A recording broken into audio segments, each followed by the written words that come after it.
প্রথমে পনিরটিকে piece piece করে কেটে নিয়ে তাতে পরিমাণ মতো নুন, পরিমাণ মতো হলুদ মাখিয়ে নিতে হবে।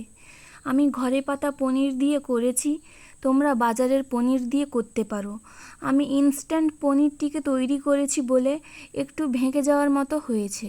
তোমরা 3-4 ঘন্টা রেখে তারপর পনিরটি কাটবে। তারপর কড়াইতে তেল গরম করে পনিরটিকে 2 মিনিটের জন্য ভেজে আনতে হবে।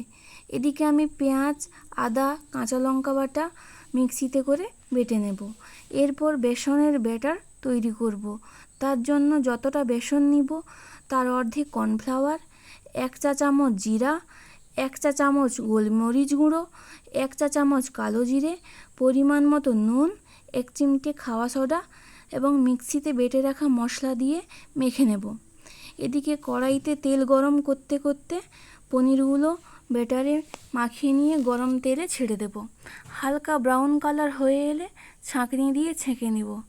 তারপর একটি সার্ভিং প্লেটে স্যালাড, টমেটো সস, কাসুন্দি পরিবেশন করলেই একদম প্রস্তুত পনির পকোড়া।